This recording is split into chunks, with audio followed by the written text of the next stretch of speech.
23 मार्च 2005 दोपहर के 1:20 टेक्सास की बीपी ऑयल रिफाइनरी में डिस्टिलेशन टावर में हाइड्रोकार्बन का लेवल इंक्रीज हो रहा था। फर्नेस के सभी बर्नर हाइड्रोकार्बन को पूरी पावर के साथ में गर्म कर रहे हैं। नॉर्मल कंडीशन में यह हीटेड हाइड्रोकार्बन टावर में पहुंचता है, जहां लाइट कंपोनेंट वेपर बनकर ऊपर चले जाते हैं, जबकि स्टेबलाइज लिक्विड प्रोडक्ट नीचे निकलकर आगे गैसोलीन ब्लेंडिंग पूल की तरफ भेजा जाता है। लेकिन पिछली रात से ही टावर में इनपुट तो प्रॉपर आ रहा था, पर टावर से प्रॉपर आउटपुट बाहर नहीं निकल रहा था।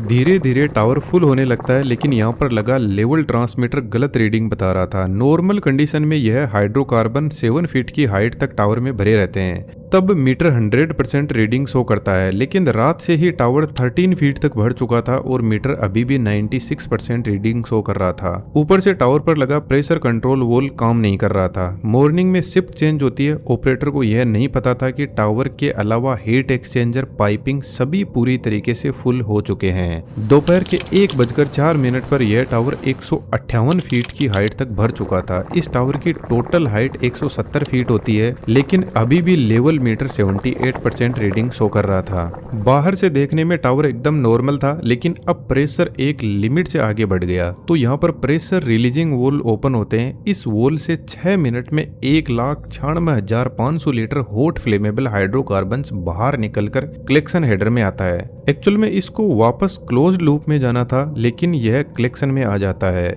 यह ड्रम इतना प्रेशर सहन नहीं कर पाता और हाइड्रोकार्बन वेंट से बाहर रिलीज होने लगते हैं। यह हाइड्रोकार्बन वेपर बाहर निकलते ही एक क्लाउड बना लेते हैं, लेकिन यहाँ पर चल रही हवा इस हाइड्रोकार्बन के साथ में मिक्स हो जाती है। अब यह फ्यूल जलने के लिए एकदम रेडी है। इस क्लाउड से 25 फीट की दूरी पर एक डीजल पिकअप ट्रक पावर के साथ में बैक जा रहा था। यह हाइड्रोकार्बन डीजल इंजन में चले जाते हैं। अब डीजल इंजन में स्पार्क प्लग यूज नहीं होता है, तो जैसे ही हाइड्रोकार्बन इसके अंदर आता है तो इंजन और ज्यादा स्पीड में घूमने लगता है, जिसकी वजह से इंजन बैक फायर भी करने लग सकता है या इससे चिंगारी भी निकल सकती है। और यह चिंगारी इस क्लाउड में आग लगा देती है, जिससे सीरीज में मल्टीपल एक्सप्लोजन होते हैं और यह क्लाउड लगभग 2 लाख स्क्वायर फीट के एरिया को जलाकर राख कर देता है। 18 से ज्यादा लोग मारे जाते हैं और करीब 185 लोग घायल हो जाते हैं। लेकिन एक बार आप इस ऑयल रिफाइनरी को देखो, यहाँ पर मल्टीपल टावर लगे रहते हैं, क्योंकि क्रूड ऑयल मल्टीपल स्टेज में थोड़ा थोड़ा करके high temperature, pressure and vacuum पर रिफाइन होता है।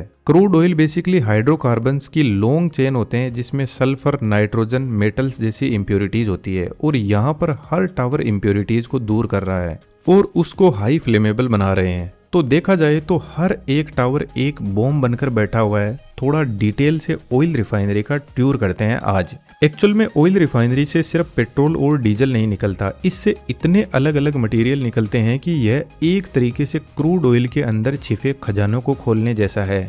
यह वीडियो थोड़ा कॉम्प्लिकेटेड हो सकता है, पर मैं आपको सिंपल लैंग्वेज में एनिमेशन से समझाऊंगा। अपने एजुकेशन के लेवल को बढ़ाने के लिए आपको कंटिन्यू बने रहना होगा। टैंकर से जब भी क्रूड ऑयल रिफाइनरी में पहुंचता है तो इसको रिफाइनरी के इन ऑयल टैंक में स्टोर किया जाता है। क्रूड ऑयल कैसे निकाला जाता है, इसको डिटेल से हमने इस वीडियो में डिस्कस किया था, आप इस वीडियो के बाद में देख सकते हो। स्टोरेज टैंक से क्रूड चार्ज पंप के पास में पहुंचता है, जो ऑयल को टैंक से निकालकर आगे हीट एक्सचेंजर ट्रेन में पंप करता है, जहां मल्टीपल हीट एक्सचेंजर सीरीज में लगे रहते हैं। हीट एक्सचेंजर कुछ इस टाइप के होते हैं, जिनके अंदर क्रूड इन पाइप से फ्लो करता है और इस क्रूड के चारों तरफ हीटेड फ्लूइड होता है। तो यह हीटेड फ्लूइड अपनी एनर्जी क्रूड ऑयल से ट्रांसफर कर लेता है, जिससे क्रूड गर्म होता है। इन हीट एक्सचेंजर में हीट फ्लूइड कहां से आता है, इसको हम आगे समझेंगे। अभी मैंने बताया क्रूड ऑयल में बहुत इंप्योरिटीज होती है, जैसे water droplet, salts and sulphur compound. तो इनको क्लीन करना जरूरी है, अदरवाइज पाइप्स में कोरोजन, फर्नेस ब्लॉक हो सकती है, कैटेलिस्ट जाम हो सकते हैं। तो यहाँ से क्रूड डीसाल्टर में पहुंचता है। यहाँ पर क्रूड ऑयल में पानी मिलाया जाता है, जिससे साल्ट पानी में मिक्स हो जाते हैं और फिर इलेक्ट्रिसिटी दी जाती है, जिससे छोटे वाटर ड्रॉपलेट कंबाइन होकर हेवी बन जाते हैं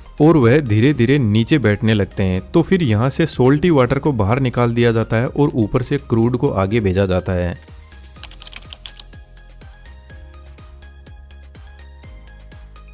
यहाँ फिर सेम ही हीट एक्सचेंजर की ट्रेन से क्रूड पास करवाया जाता है, पर यहाँ पर ऑयल का टेम्परेचर लगभग 180 से 200 डिग्री सेल्सियस हो जाता है और इस टेम्परेचर पर कुछ लाइट गैस को अलग किया जा सकता है क्रूड से। तो क्रूड को एक डिस्टिलेशन यूनिट में भेजा जाता है जिसको प्री फ्रैक्शनेटर बोलते हैं। अब जो लाइट गैसेस होती है वह इतने से टेम्परेचर पर वेपर बन जाती है और धीरे धीरे ऊपर उठने लगती है, जिनको कंडेंसर में भेजा जाता है। बेसिकली इस यूनिट से फ्यूल गैस, एलपीजी और नेप्था को कलेक्ट किया जाता है। कंडेंसर इन गैसेस को ठंडा करने की कोशिश करता है, जो ऑलमोस्ट एक हीट एक्सचेंजर की रिवर्स प्रोसेस पर काम करता है। अब की बार बाहर में जो फ्लूइड होता है वह ठंडा होता है और पाइप के अंदर हीटेड गैस फ्लो करती है। यह गैस ठंडी होकर वापस लिक्विड में बदलने लगती है, लेकिन अभी एलपीजी और नेप्था मिक्स में है और मार्केट क्वालिटी के स्टैंडर्ड्स को मीट नहीं करती है, तो इनको एक्यूमुलेटर में भेजा जाता है जिसमें लिक्विड नीचे बैठ जाता है। इस लिक्विड को वापस प्री फ्रैक्शनेटर कॉलम में भेजा जाता है जिसको रिफ्लक्स बोलते हैं।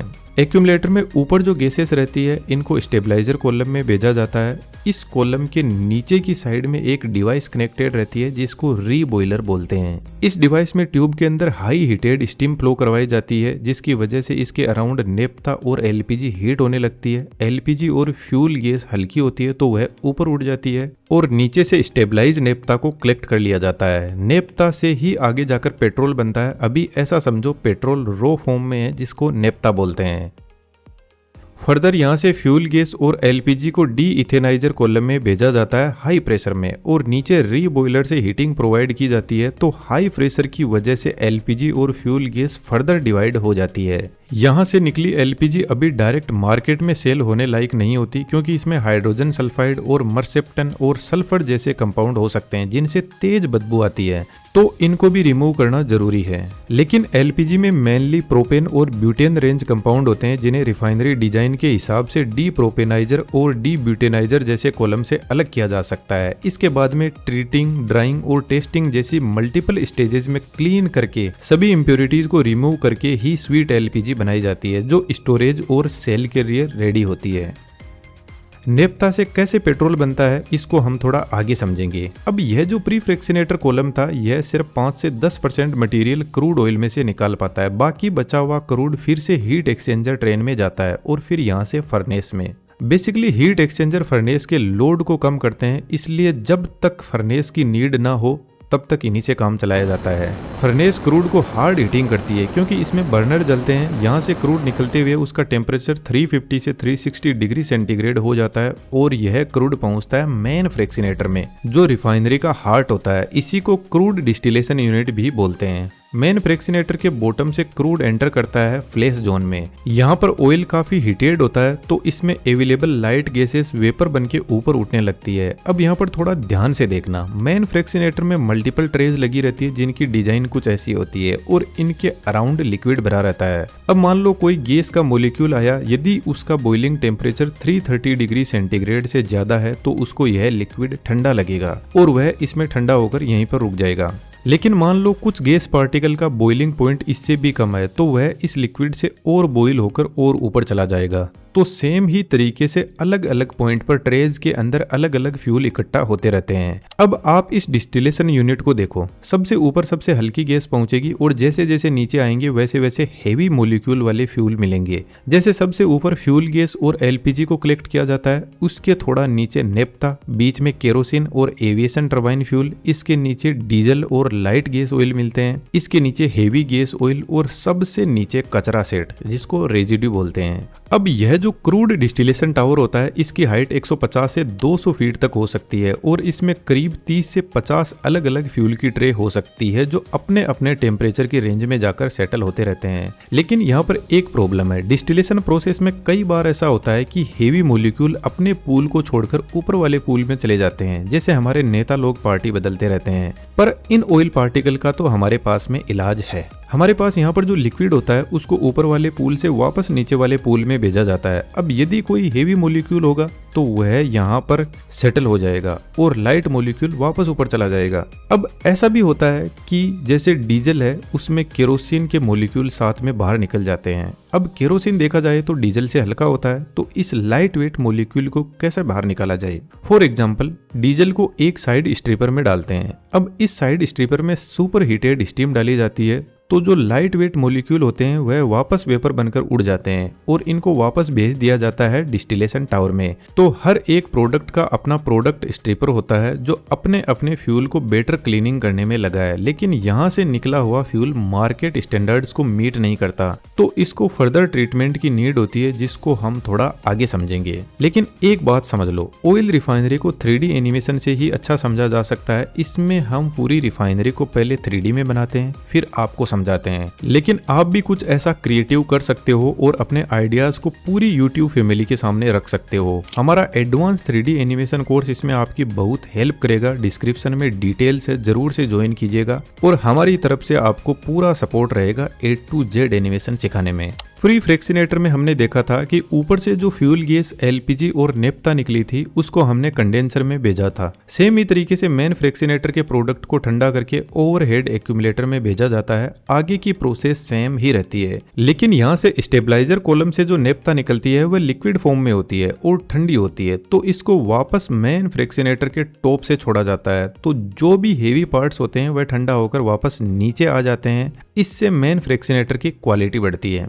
मेन फ्रैक्शनेटर के नीचे 30 से 40% रेजिड्यू बच जाता है जो बहुत हेवी हाइड्रोकार्बन्स के मोलिक्यूल होते हैं और इसको प्रोसेस करने में चैलेंज आते हैं, क्योंकि इस रेजिड्यू को यदि हमने और ज्यादा गर्म किया तो यह कोक बन जाएगा और इस रेजिड्यू में अभी भी ऑयल पार्टिकल्स और कुछ गैस ट्रैप्ड है, तो इसका ट्रीटमेंट भी जरूरी है। तो एक बात तो फिक्स हो गई कि अब इसको हम और ज्यादा गर्म नहीं कर सकते। तो फिर इंजीनियर्स ने दिमाग लगाया कि जैसे मान लो पानी 100 डिग्री पर बॉईल होता है, यदि हम प्रेशर को कम कर दे तो पानी 50 डिग्री पर ही बॉईल हो जाएगा। तो फिर मेन फ्रैक्शनेटर के आगे रेजिड्यू पंप लगा रहता है। यहाँ से रेजिड्यू जाता है वैक्यूम फर्नेस के पास में। फर्नेस के ऊपर एक लॉन्ग ट्यूब लगी रहती है जिसको स्टीम इजेक्टर कहते हैं, जिसकी हेल्प से वैक्यूम क्रिएट किया जाता है। इस ट्यूब में इधर से हाई स्पीड स्टीम को भेजा जाता है। यह स्टीम वेंचुरी इफेक्ट की हेल्प से इस फर्नेस के अंदर वैक्यूम क्रिएट करती है। वेंचुरी इफेक्ट को आप इस पेट्रोल नोजल वाले वीडियो से अच्छे से समझ सकते हो। बस यहाँ पर इतना ध्यान रखो कि ऐसा करने से यहाँ पर वैक्यूम क्रिएट होता है,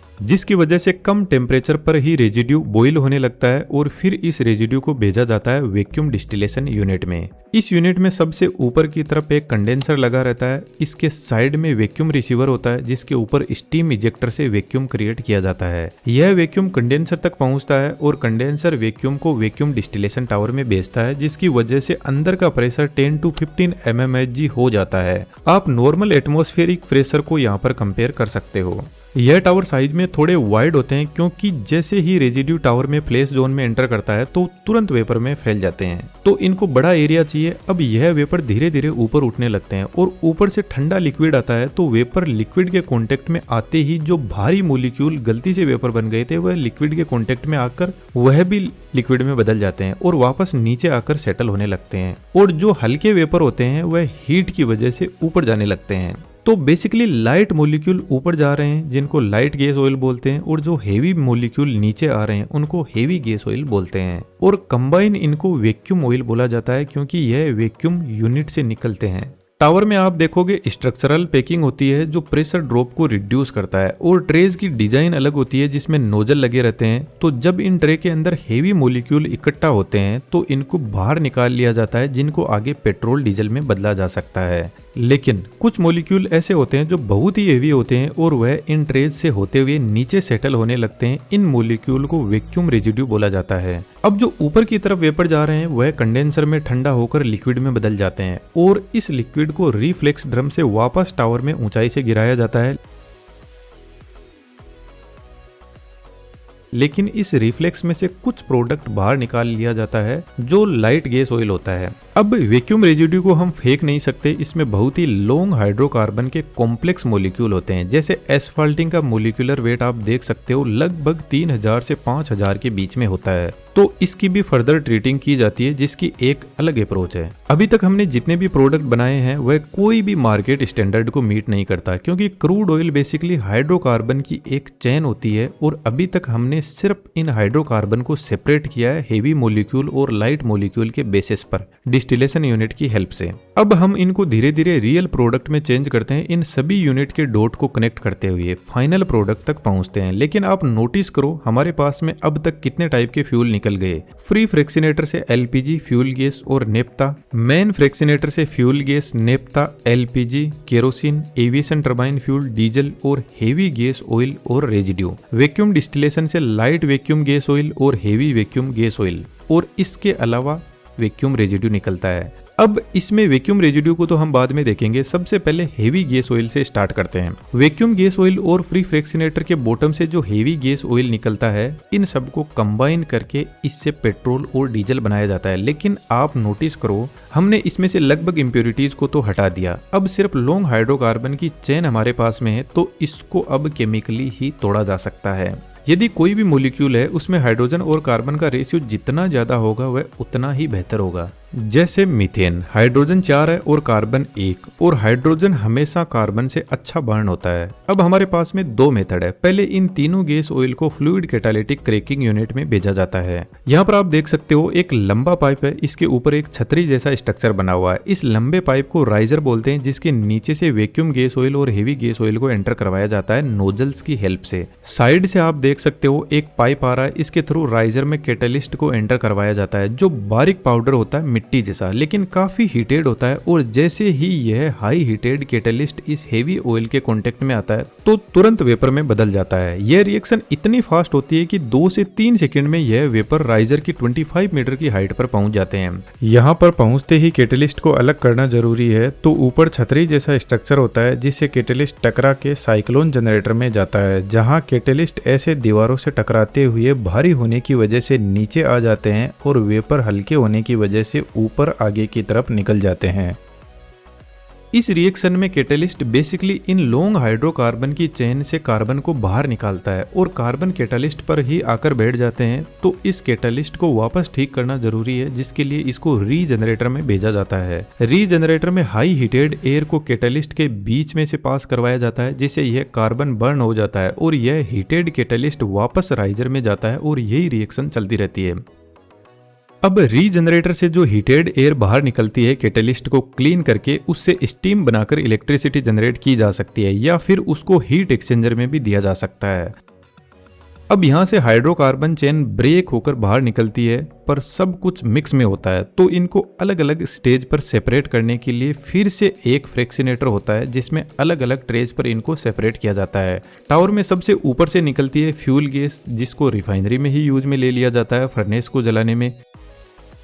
इसके अलावा एलपीजी निकलती है, इसका सेपरेशन सेम प्री फ्रैक्शनेटर यूनिट में हुआ था वैसा ही होगा। लेकिन यहाँ से जो नेप्था निकलती है वह लगभग पेट्रोल की फैमिली से होती है, क्योंकि पेट्रोल के लिए उसका ऑक्टेन नंबर बहुत इंपॉर्टेंट होता है। बेसिकली ऑक्टेन नंबर का मतलब होता है पेट्रोल को इंजन में स्पार्क प्लग से जलाया जाता है। लेकिन यदि वो पिस्टन के प्रेशर से अपने आप ही आग पकड़ ले तो लो ऑक्टेन नंबर माना जाता है, जिसको नोकिंग की प्रॉब्लम भी बोलते हैं। और यदि पेट्रोल स्पार्क प्लग से जले तो हाई ऑक्टेन नंबर हो जाएगा। यहाँ से जो नेप्था निकलती है उसका ऑक्टेन नंबर नेचुरल नेप्था से बहुत हाई होता है, तो इस यूनिट से पेट्रोल बेहतर क्वालिटी का निकलता है। लेकिन इसमें सल्फर ओलिफिन्स यानी इम्प्योरिटीज बहुत ज्यादा होती है, तो इसकी क्लीनिंग जरूरी है। तो यहाँ से इसको गैसोलीन डीसल्फराइजेशन यूनिट में भेजा जाता है, जो फाइनल गैसोलीन की क्लीनिंग करता है। इसकी वर्किंग हम आगे समझेंगे। एफसीसी से कितना पेट्रोल निकलेगा यह इसकी यील्ड पर डिपेंड करता है। जैसे 50-60% यील्ड है और 100 लीटर प्रोडक्ट दिया तो उससे 50-60 लीटर पेट्रोल निकल जाएगा। मिडिल सेक्शन से लाइट साइकिल ऑयल निकलता है, जो डीजल की ही फैमिली का होता है, लेकिन अभी बहुत ही घटिया किस्म का है, क्योंकि डीजल के लिए उसका C10 नंबर बहुत इंपॉर्टेंट होता है। तो फिर हम एफसीसी यूज ना करके हाइड्रो क्रैकिंग यूज करते हैं। यह रिफाइनरी का प्रधानमंत्री है, जो सबसे वीआईपी इक्विपमेंट है। हालांकि यह पीएम से बेहतर काम करते हुए एक्सीलेंट डीजल बनाता है। हाइड्रो क्रैकर का इनपुट भी सेम हेवी गैस ऑयल ही होते हैं, लेकिन रिएक्टर में भेजने से पहले इसमें हाइड्रोजन मिक्स करते हैं, तो फिर इन दोनों को हीट एक्सचेंजर में भेजा जाता है। हीट एक्सचेंजर से फर्नेस में और फिर एंट्री होती है रिएक्टर में, जहां क्रैकिंग होती है। यहाँ पर कैटलिस्ट के फिक्स्ड बेड होते हैं, जिससे यह फ्यूल ऑयल पास होता है। यहाँ पर जो क्रैकिंग होती है वह बहुत हाई प्रेशर में होती है, लगभग 160 kg पर सेंटीमीटर स्क्वायर, जिसकी वजह से ऑयल में अवेलेबल सल्फर, नाइट्रोजन और ऑक्सीजन को कॉकरोच की तरह पकड़कर बाहर निकाल दिया जाता है। तो यहाँ से जो भी डीजल बनता है वह एकदम क्लीन होता है, सीटेन नंबर हाई होता है और जो लॉन्ग हाइड्रोकार्बन की चेन थी उसको तोड़कर सीधी चेन बना देते हैं, जिसको पैराफिनिक ऑयल बोलते हैं। यह BS6 स्टैंडर्ड को आराम से मीट कर देता है, लेकिन अभी यह वेपर फॉर्म में है तो इसको हाई प्रेशर सेपरेटर में भेजा जाता है। तो जो भी हाइड्रोजन यूज नहीं हुई थी उसको वापस रिटर्न में भेज दिया जाता है, लेकिन इस सेपरेटर में मेन प्रोडक्ट का प्रेशर अभी भी बहुत ज्यादा है। तो इस हाई प्रेशर से पहले टरबाइन घुमाकर इलेक्ट्रिसिटी बना लेते हैं, जिससे उसका प्रेशर रिड्यूस होता है और फिर इन गैसेस को फ्रैक्शनेटर में भेजा जाता है। यहाँ फ्रैक्शनेटर के टॉप से लाइट नेप्था निकलती है जिसका वीक ऑक्टेन नंबर होता है, इसके थोड़ा नीचे हेवी नेप्था जिसका ऑक्टेन नंबर अच्छा होता है, फिर केरोसिन और फिर प्रीमियम डीजल और लास्ट में अनकन्वर्टेड गैस ऑयल निकलता है। इसको वापस रिएक्टर में भी भेजा जा सकता है या फिर इसी से इंजन ऑयल भी बनता है। अभी तक हाइड्रोक्रैकर ही ऐसा यूनिट है जिसने प्योर डीजल दिया है और यहाँ से जो नेप्था निकलती है वो भी क्लीन होती है, तो इसको अपने अपने ब्लेंडिंग पूल में भेज दिया जाता है। अब बाकी बचे हुए यूनिट्स का मटेरियल कलेक्ट करते हैं। सबसे पहले नेप्था को देखते हैं जो पेट्रोल की फैमिली से ही है लेकिन क्लीन पेट्रोल नहीं है, और यह हमें प्री फ्रैक्शनेटर, मेन फ्रैक्शनेटर, FCC, हाइड्रोक्रैकर इन सभी से मिलता है। तो प्री और मेन फ्रैक्शनेटर की नेप्था को कलेक्ट करके स्टेबलाइजर कॉलम में डालते हैं। स्टेबलाइजर में रीबॉयलर से हीट देते हैं तो इसमें जो कुछ भी लाइट गैस होगी जैसे LPG और फ्यूल गैस वह ऊपर निकल जाती है और नीचे से स्टेबलाइज नेप्था निकल जाती है।